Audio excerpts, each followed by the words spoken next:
Hey friends, இந்த வீடியோவில் நம்ம ஒரு பயனுள்ள தகவல் பற்றி தாங்க பார்க்க போகிறோம். லாஸ்ட் ஒரு 2-3 நாளைக்கு முன்னாடி நம்ம சேனலில் ஒரு வீடியோ போட்டிருந்தோம் ஃபார்ம் 121 பற்றி. அதாவது இந்த ஃபார்ம் 121 அப்படிங்கிறது என்னென்னா, ஏற்கனவே பழைய இந்த income tax act 1961 form 15G மற்றும் ஃபார்ம் 15H இருந்துச்சு. இப்போ அந்த 2 ஃபார்ம் எதுக்கு ஒரே ஃபார்மாக சிம்பிளிஃபை பண்ணிடலாம் அப்படின்னு சொல்லி ஃபார்ம் 121 அப்படிங்கிறது கொண்டு வந்திருக்கிறாங்க 1 April 2026 as per income tax act 2025 படி.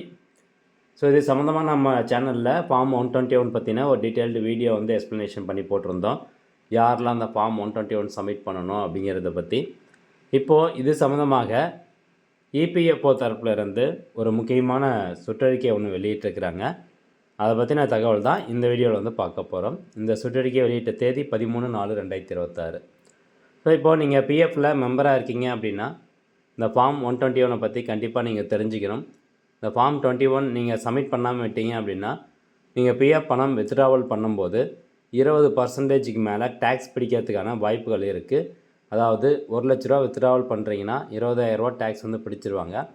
ஸோ யாரெல்லாம் அந்த ஃபார்ம் 121 சப்மிட் பண்ணணும் பிஎஃப் வித்ட்ராவல் பண்ணும்போது, எந்த ஃபார்ம் அதாவது எந்த வித்ட்ராவலுக்கு இந்த ஃபார்ம் வந்து சப்மிட் பண்ணணும் அப்படிங்கிற முழுமையான தகவல் எல்லாமே இந்த வீடியோவில் வந்து பார்க்க போகிறோம். குறிப்பாக இந்த ஃபார்ம் 121 எப்படி ஃபில் பண்ணுறது அப்படின்னு இன்னும் ஒரு நாள் கழித்து நம்ம சேனலில் டீட்டெயில்டாக ஒரு வீடியோ போடுவோம். அதை பார்த்து ஃபர்தராக நீங்கள் பிஎஃப் வித்ட்ராவலுக்கு இந்த ஃபார்ம் 121 நீங்கள் சப்மிட் பண்ணிக்கலாம். ஓகே, இப்போது இந்த சுற்றறிக்கையில் என்ன சொல்கிறாங்க அப்படின்னு பாருங்கள். Implementation of the new income tax act 2025 transition from Form 15H or Form 15H to consolidated Form 121 for TDS exempted incomes. அதாவது இன்கம் டேக்ஸ் புதிய இன்கம் டேக்ஸ் 2025 ஆக்டின் படி ஃபார்ம் 15G 15H வந்து தூக்கிட்டு ஃபார்ம் 121 அப்படிங்கிறது வந்திருக்கு.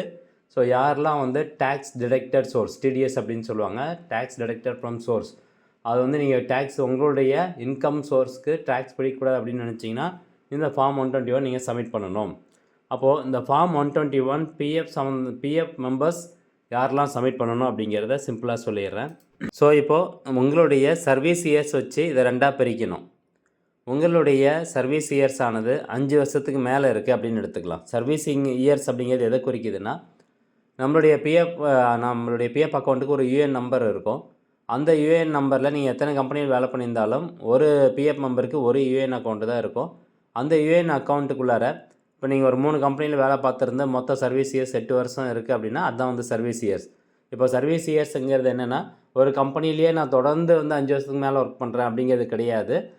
நடுவில் நீங்கள் கேப் விட்டுருந்தாலும் அந்த ஒரு பர்டிகுலர் யூஏஎன் அக்கௌண்ட்டில் மொத்தமாக உங்களுடைய சர்வீஸ் இயர்ஸ் எவ்வளோ இருக்கோ அதை தான் எடுத்துக்கிறாங்க. அப்போது உங்களுடைய சர்வீஸ் இயர்ஸ் 5 வருஷத்துக்கு மேலே ஆயிடுச்சு, 5 வருஷம் தாண்டிடுச்சு அப்படின்னா இந்த ஃபார்ம் 121 உங்களுக்கு நாட் அப்ளிகபிள். உங்களுக்கு டிடிஎஸ் வந்து பிடிக்க மாட்டாங்க பிஎஃப் தரப்பில் இருந்து. பேயர் தான் வந்து இந்த டிடிஎஸ் பிடிப்பாங்க. அதனால தான் இந்த ஃபார்ம் 121 நம்ம இபிஎஃப்ஓவுக்கு சப்மிட் பண்ணணும் அப்படின்னு சொல்கிறேன். இதுவே உங்களுடைய சர்வீஸ் இயர்ஸ் ஆனது 5 வருஷத்துக்கு உள்ளே தான் இருக்குது, நீங்கள் பிஎஃப் அமௌண்ட் வித்ட்ராவல் பண்ணுறீங்க. அப்படி பிஎஃப் அமௌண்ட் வித்ட்ராவல் பண்ணும்போது அந்த பிஎஃப்னுடைய மொத்த தொகை வித்ட்ராவல் தொகை வந்து 50,000 ரூபாய்க்கு மேலே இருக்கும் பட்சத்தில் கண்டிப்பாக நீங்கள் இந்த ஃபார்ம் 121 சப்மிட் பண்ணணும். அப்படி சப்மிட் பண்ணாமல் விட்டீங்க அப்படின்னா 10% வந்து டேக்ஸ் பிடிப்போம் அப்படின்னு சொல்லியிருக்கிறாங்க. ஸோ இதான் வந்து நடைமுறையிலும் இருக்குது. 5 வருஷத்துக்கு கீழே உங்களுடைய சர்வீஸ் இயர்ஸ் இருந்து நீங்கள் வித்ட்ராவல் பண்ணக்கூடிய அந்த தொகையானது 50,000 ரூபாய்க்கு மேலே இருந்துச்சு, அதிகமாக இருக்குது அப்படின்னா கண்டிப்பாக அந்த ஃபார்ம் 121 சப்மிட் பண்ணணும். இதுவே வித்ட்ராவல் பண்ணக்கூடிய தொகை 50,000 ரூபாய்க்கு கீழே தான் இருக்குது அப்படிங்கும்போது இந்த ஃபார்ம் 121 நோ நீட் அப்படின்னு சொல்கிறாங்க. ஓகே, இப்போது இந்த ஃபார்ம் 121 20% டேக்ஸ் பிடிப்பாங்க அப்படின்னு சொல்லியிருந்தேன் வீடியோ ஸ்டார்டிங்கில். அது எப்போ அப்படின்னா, நீங்கள் ஃபார்ம் 121 சப்மிட் பண்ணாலும் உங்களுடைய யூஏஎன் அக்கௌண்ட்டு கூட பேன் கார்டு வந்து லிங்க் பண்ணியிருக்கணும். அப்படி நீங்கள் பேன் கார்டு லிங்க் பண்ணாமல் விட்டீங்க அப்படின்னா 20% வந்து டேக்ஸ் பிடிப்பாங்க. ஓகே, இப்போது ஃபார்ம் 121 இப்போ யார் சப்மிட் பண்ணணும், யாரெல்லாம் சப்மிட் பண்ண தேவையில்லை அப்படிங்கிற ஒரு பேசிக் ரூல்ஸ் உங்களுக்கு தெரிஞ்சிருக்கும் பிஎஃப் அக்கௌண்ட்டை பற்றி. இதுலேயே இந்த ஃபார்ம் 121 எதுக்காக நம்ம கொடுக்குறோம் அப்படிங்கிறதுக்கான ஒரு எக்ஸ்ப்ளனேஷன் கொடுத்துட்றேன். அதாவது என்னுடைய ஆண்டு வருமானமானது அந்த வருமான கணக்குக்குள்ளே தான் இருக்குது அப்படிங்கிறத ப்ரூவ் பண்ணுறதுக்காக தான் அந்த ஃபார்ம் 121. இப்போது ஓல்ட் டேக்ஸ் ரெஜிம் இருக்குது.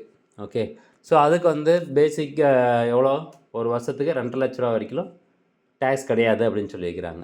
அப்போது உங்களுடைய ஆண்டு வருமானமானது இந்த பணம் எடுத்தாலும் உங்களுக்கு 2.5 லட்ச ரூபாய்க்கு உள்ள தான் இருக்குது அப்படிங்கிறத ஃபார்ம் 121 மூலமாக டிக்ளேர் பண்ணுறீங்க. அப்படி டிக்ளேர் பண்ணும்போது உங்களுக்கு டேக்ஸ் பிடிக்க மாட்டாங்க. அதுவே இந்த ஃபார்ம் 121 சப்மிட் பண்ண விட்டீங்க அப்படின்னு வச்சுக்கோங்களேன், ஸோ 10% டேக்ஸ் பிடிச்சிருவாங்க, தேவையில்லாமல் நம்மளுக்கு லாஸ். ஸோ அதனால் இந்த ஃபார்ம் 121 எப்படி வந்து பிஎஃப் மெம்பர்ஸ் சரியான முறையில் ஃபில் பண்ணி நம்ம சப்மிட் பண்ணுறது, அதே மாதிரி ஃபிக்ஸட் டெபாசிட் நீங்கள் வச்சுருக்கீங்க அப்படின்னாலும் கண்டிப்பாக இந்த ஃபார்ம் 121 நம்ம சப்மிட் பண்ணணும். இந்த ஃபார்ம் 121 சப்மிட் பண்ணுறது மூலமாக ஃபிக்ஸட் டெபாசிட்லேருந்து கிடைக்கக்கூடிய அந்த இன்ட்ரெஸ்ட்டுக்கு வட்டி மீன்ஸ் டேக்ஸ் வந்து பிடிக்க மாட்டாங்க. ஸோ இதை பற்றின தகவல் எல்லாமே அடுத்தடுத்து நம்ம சேனலில் வரும். ஸோ இப்போதைக்கு லாஸ்ட்டாக ஏற்கனவே ஃபார்ம் 121 பற்றின பேசிக் வீடியோ போட்டிருக்கோம். அப்புறம் பிஎஃப் மெம்பர்ஸ் யாரெல்லாம் ஃபார்ம் 121 சப்மிட் பண்ணணும் அப்படிங்கிறது இந்த வீடியோவில் வந்து எக்ஸ்பிளைன் பண்ணியிருக்கிறோம். எல்லாமே பேசிக் தான் வந்து எக்ஸ்பிளைன் பண்ணியிருக்கோம். அடுத்த வீடியோவில் கண்டிப்பாக இந்த ஃபார்ம் எப்படி ஃபில் பண்ணுறது அப்படிங்கிறது உங்களுக்கு நான் எக்ஸ்பிளைன் பண்ணிடுறேன். ஸோ அதே மாதிரி நியூ டேக்ஸ் ரெஜிம் அப்படின்னா அந்த 4 lakhs லிமிட்டு, அதுக்கப்புறம் அப்பர் லிமிட் வந்து 12 lakhs. ஸோ 12 lakhs வரைக்கும் நமக்கு டேக்ஸ் வந்து பிடிக்க மாட்டாங்க. 12 lakhs மேலே போச்சு அப்படின்னா அந்த 4 lakhs ஸ்லாப்புக்கு அப்புறம் எவ்வளோ பர்சன்டேஜ் அப்படிங்கிறத பொறுத்து டேக்ஸ் வந்து பிடிப்பாங்க. ஸோ இப்போ நீங்கள் 12 lakhsக்குள்ள கேட்டகரியில் இருக்கீங்க அப்படிங்கும்போது இந்த ஃபார்ம் 121 சப்மிட் பண்ணுங்கள். அந்த ஃபார்ம் 121 மூலமாக என்ன சொல்ல வரோம் அப்படின்னா, எனக்கு இந்த ஒரு பிஎஃப் அக்கௌண்ட்லேருந்து கிடைக்கக்கூடிய தொகையும் சேர்த்தனாலும் எனக்கு அந்த 12 lakhsக்குள்ளே தான் இருக்குது, அல்லது எனக்கு 2 லட்ச ரூபாய்க்குள்ளே தான் என்னுடைய ஆண்டு வருமானம் இருக்குது. அதனால் எனக்கு நீங்கள் பணம் கொடுக்கும்போது டேக்ஸ் பிடிச்சிடாதீங்க அப்படின்னு சொல்கிறது தான் இந்த ஃபார்ம் நம்பர் 121. ஓகே ஃப்ரெண்ட்ஸ், இந்த சர்க்குலருக்கான பிடிஎஃப் லிங்க்கு நம்ம டெலகிராம் சேனலில் அவைலபிளாக இருக்குது. அதில் போய்ட்டு நீங்கள் டவுன்லோட் பண்ணிக்கோங்க. இந்த பிடிஎஃப் லிங்க்லேயே ஃபார்ம் நம்பர் 121 இருக்குது. ஸோ இந்த பிடிஎஃப் ஃபைல் இருக்கும். இதை எப்படி ஃபில் பண்ணுறது அப்படிங்கிற டீட்டெயில் வீடியோ நம்ம சேனலில் நெக்ஸ்ட் அப்லோட் பண்ணுறோம். இந்த தகவல் கண்டிப்பாக உங்களுக்கு பயனுள்ளதாக இருக்கும் அப்படின்னு நினைக்கிறேன். மீண்டும் அடுத்த ஒரு நல்ல பதிவில் சந்திக்கலாம். நன்றி, வணக்கம்.